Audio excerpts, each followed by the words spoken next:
chosen to open not just my mind, but my arms as well.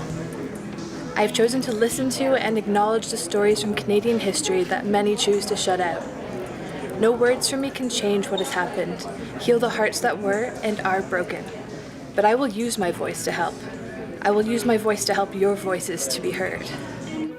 To forgive, to rebuild, that's literally what that definition means to me. So to reconcile, often to resolve a conflict, and to come to a better place. And I really like comparing things to colors, and so to me it means noticing the colors and embracing them and just going with that and going in that direction. So that's what reconciliation means to me. Reconciliation is asking questions, understanding, talking about these important issues that have happened in the past, and how we can turn them around in a positive manner and develop a greater future for our youth and ourselves and our entire generation and future generations to come.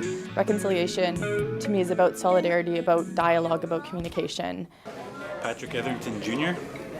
I'm from Moose Factory, Ontario, and I actually walked here from North Bay, Ontario. And the reason why I walked is I want to raise more awareness about the impacts of residential schools. When I was 14, I started relearning Ojibwe and Anishinaabe in my language. And the people that I learned from were survivors of residential schools. And those survivors who had went through fairly difficult circumstances had maintained their language. And I always remember the story of one of my teachers telling me that she used to lie in her bed at night and whisper to herself in Anishinaabe in her language and conjugate verbs so that she could remember her language and that she would be able to speak it when she went back. The younger ones, they're the ones that are going to stop this. They're the ones that are going to make residential legacy a thing of the past. But it's up to us to teach them that, to educate them. I hope to gain a better understanding of what my ancestors and what members of my family have gone through, because this isn't something that they were ever willing to talk about when they were alive. It's something that was kind of not allowed to be talked about and just something that was swept under the rug. Sometimes the biggest thing that goes missing is that listening piece, that people aren't heard or they don't feel heard. And so if the little that we can do is, help them feel heard and then take their stories back to our own communities, then that's what I'd like to do as a youth. Yeah. At first, when something bad happens to you, such as, some of the abuses and trauma that stem from residential schools, that you're a victim. And after a while, you start to kind of heal a little bit and you become a survivor.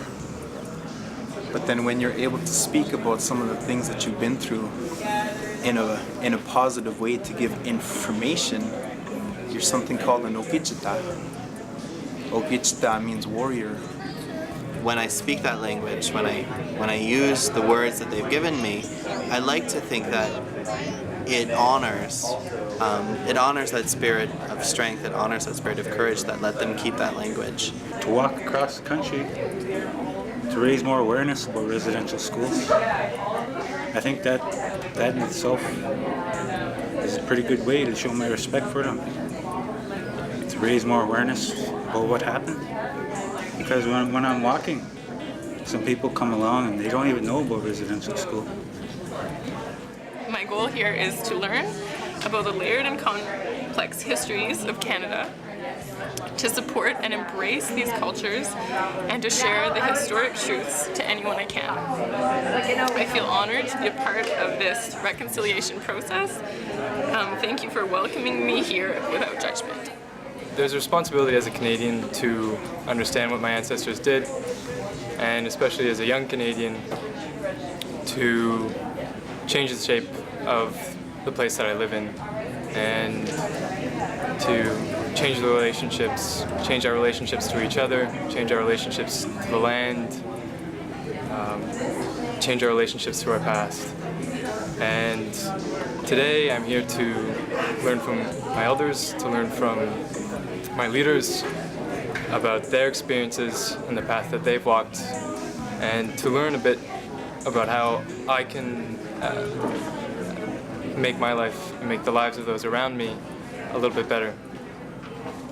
what an honor it is to have someone like them in my life, to do what they have done and to go through what they have.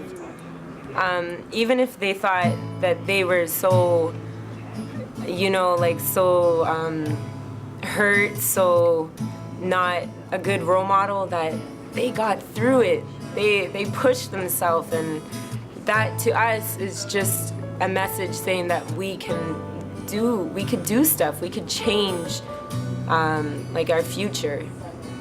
That's what I would say.